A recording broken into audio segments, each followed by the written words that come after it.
Where's your invite? Where is your invite? Where is it taking you? What are you being invited to? That's what I'm asking myself today. I feel like a right div. I feel like a bit of a div today. It is. If you are not wearing a high ponytail or a crocodile clip or something like that as a woman to get the hair off the back of your neck here in the UK at the moment, well, then you're just not in the UK, because it is just too warm to have anything down the back of your neck, she says when she's got a collar. Anyway, I actually don't even think I'm going to put makeup on today, because it is just, I've cleansed my face and already my face is sweating. We just can't deal with this stuff. We just can't deal with heat like this. We've got houses that literally soak up the heat. We've got no air conditioning. It's just crazy cakes. Anyway, let's get back to the topic. So, invite. It's really interesting to me, the little journey, the little kind of unfolding that's happened this week. I think it's just incredible. I just love it. And I'm really tuned in at the moment, which is really good, because I'm literally waking up and I can feel the question of the day for myself. And so, for example, oh God, that feels so nice. So for example, today it's all about the invite. Where's the invite? Where am I being invited to? Where's the energy leading me? And there's so many things that have kind of come through as I was thinking, not thinking, because well, your brain is a processor, okay? Yes, it processes thoughts. Yes, it analyzes thoughts. Yes, it does all that. But even when you're getting messages from within, your own intuition, your own soul, whatever, your brain is the one that kind of interprets it. I don't feel like that's my truth. How funny. So, if you're new here, I'm a self-projected projector, which means I find my truth as I speak. And occasionally I say things, and as soon as I'm saying them, and I can feel it in my body and in my tone and in my frequency, that, nah, what you're saying, Gail, is not quite the truth. It's not quite your own truth. So that was an interesting moment, because that isn't my truth. My brain doesn't receive the messages, so what does? Anyway, so where's the invite? So if you do anything to do with human design, strategic self-projected projector is human design, then you will know your strategy and authority, and you will know that your strategy and authority is one of the most important things in human design. Knowing what it feels like, knowing that, you know, being able to follow it and that kind of thing is really important. And my strategy is to wait for the invite. And that is a very projector thing. Wait for the invite. Most of humans, I think like 80% of humans are actually here to wait for the invite. Very few of us are we're here to wait for something to kick start something. So if you are a generator or a manifesting generator, as 80% of humanity is, then you are waiting to respond to something. You're waiting for the energy to kind of come through and be like, right, let's do this. You're waiting to respond. And it's interesting, because I've kind of seen that in action recently with a friend who has set up like a little, like a coaching business. And she's responding to what she's seeing stuff happening over social media and stuff like that. She's responded to it, and she's created this kind of business, this coaching business around where her energy is leading her. So is that likely to be a success? Yes, probably, because she's responded. I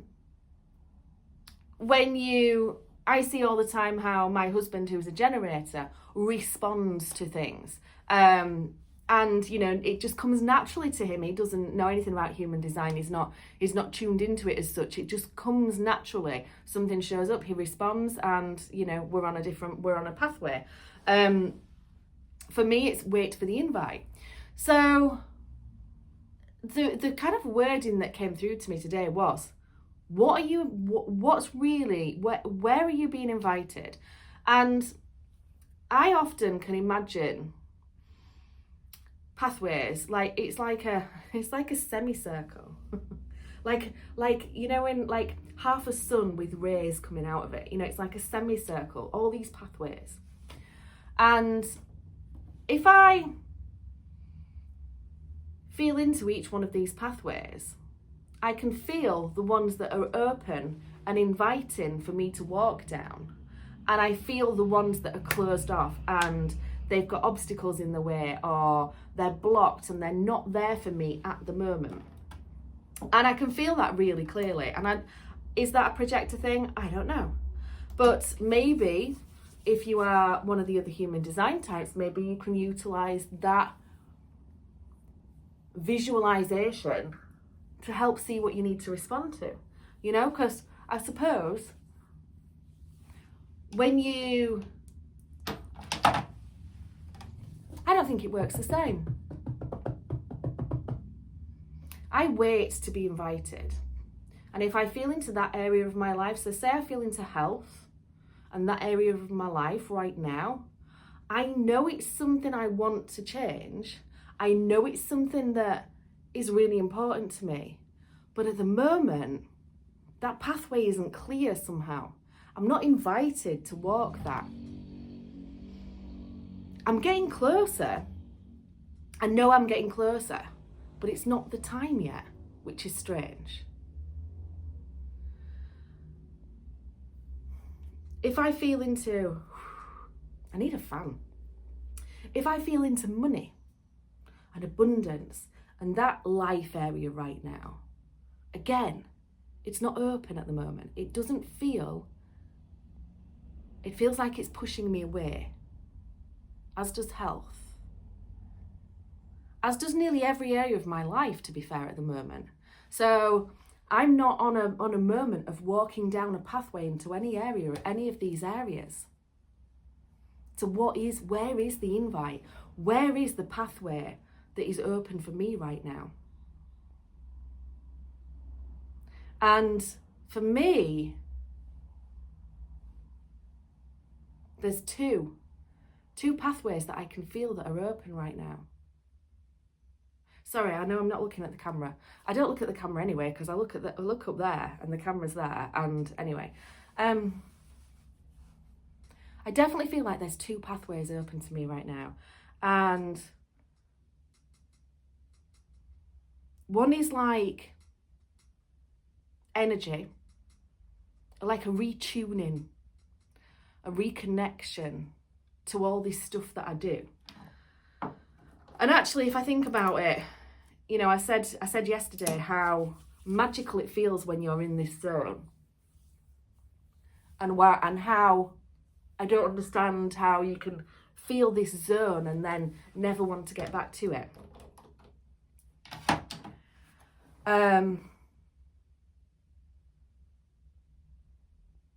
There's definitely a pathway that I need to walk down there, and the pathway about myself too.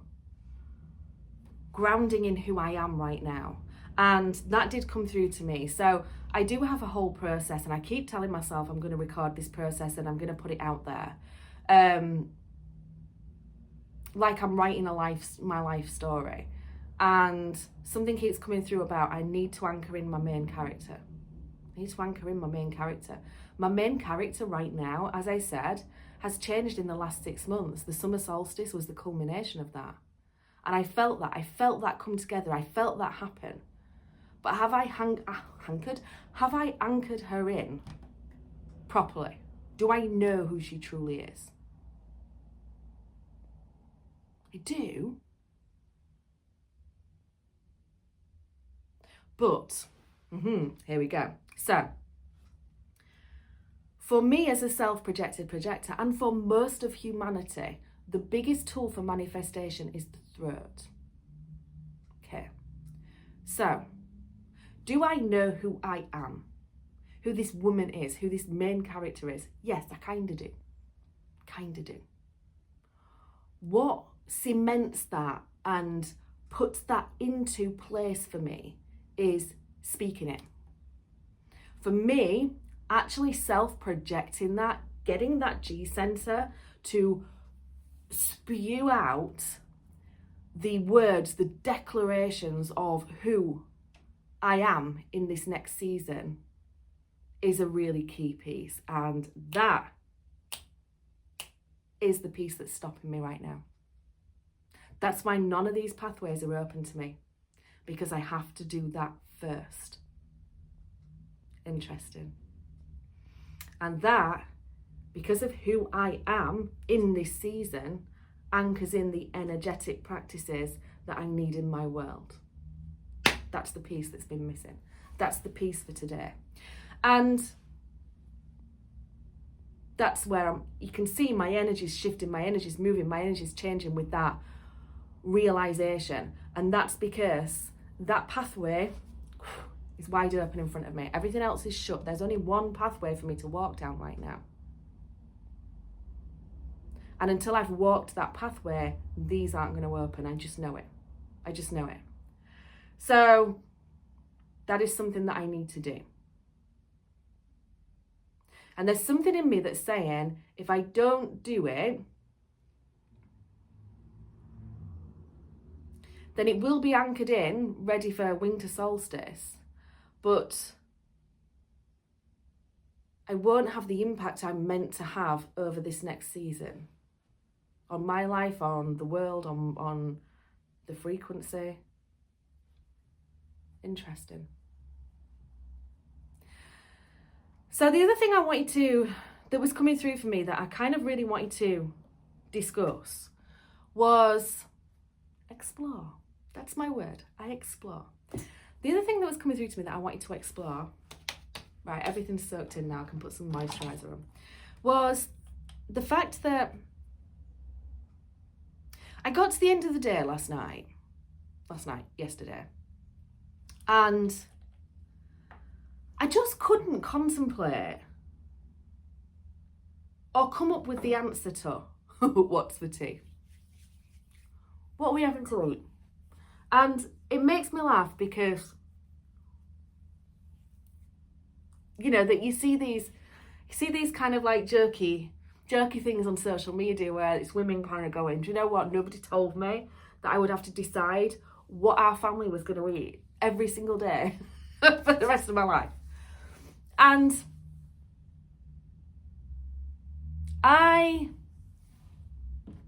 sorry, there's loads of things coming through all at once. I just need to can we just slow this down? Can I just slow this down? G center, ooh, calm.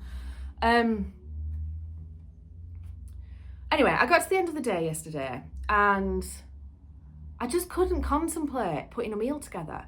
I just couldn't, ooh, that lash is a bit strange. I just couldn't, like, my brain just couldn't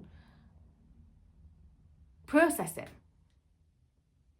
What we were having for tea. What would we have for tea?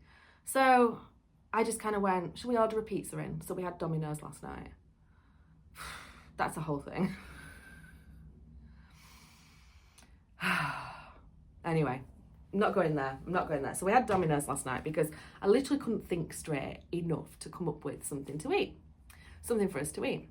So, and this morning I was like, I always kind of like regret the Domino's. I didn't actually this morning, which was random because I do usually kind of go, shouldn't have done that. Why did I do that? Today there wasn't the guilt and the regret there, which was interesting. But there was something that kind of came through that was like, the only reason you had a Domino's last night is because you couldn't, computer said no.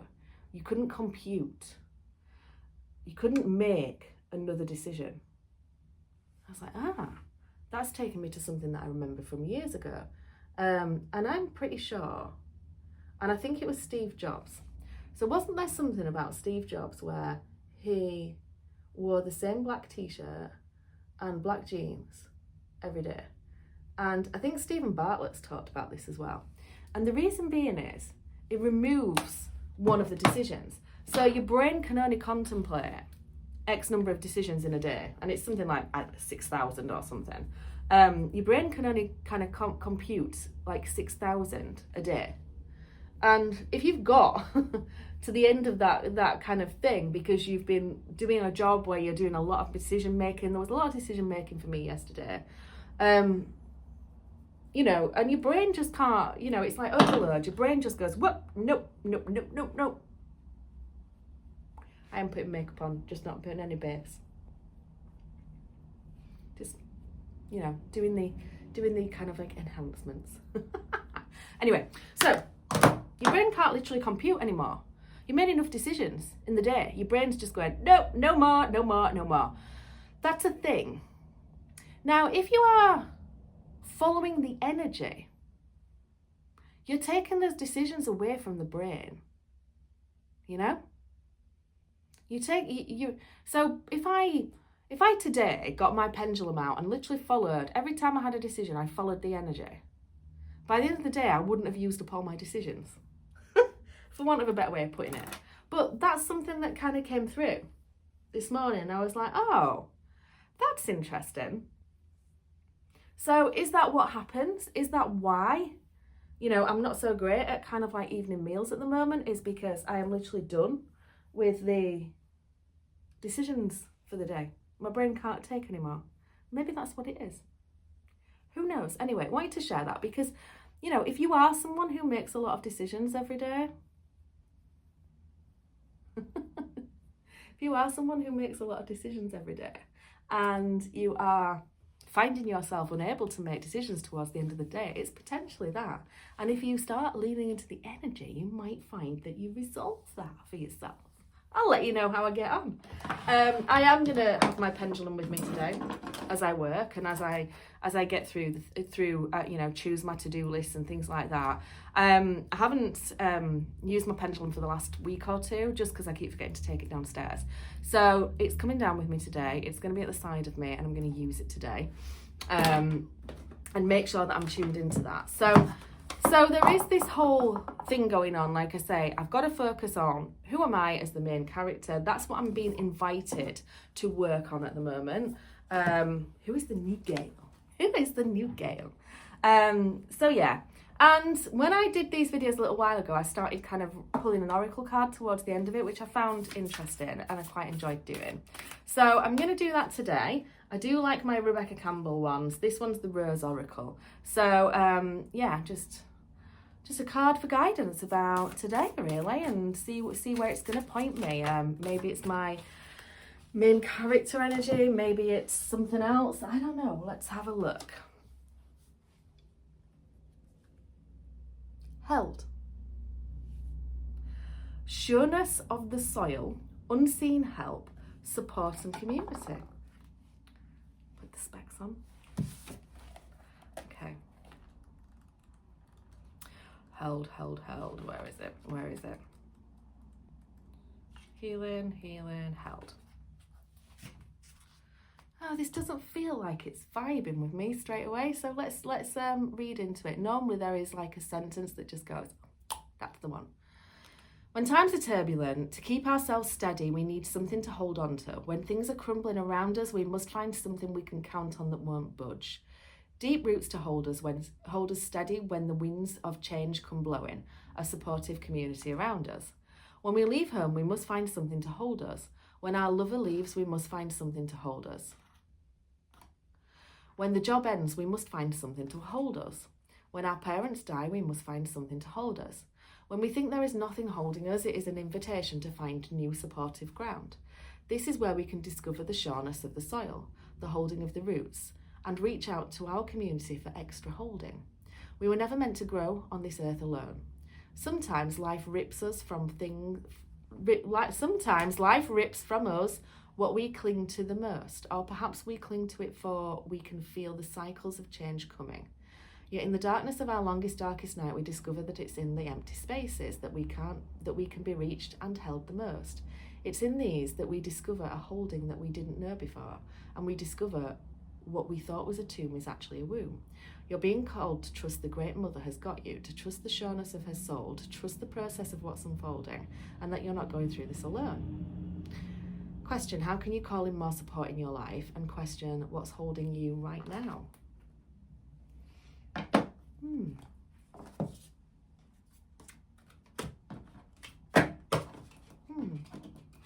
I don't really know what to say about that one. I do find this one the hardest of my oracles to connect with. It seems to spit out a card every time that just doesn't seem to align. And maybe it's got like underlying kind of, I keep trying with it, but maybe it's got like some kind of underlying something. But that hasn't aligned with me right now. Has it aligned with you? And if that changes during the day, because sometimes these things unfold during the day, if that changes through the day, I will let you know. Anyway, right. Hi ho, it's off to work I go. See you tomorrow.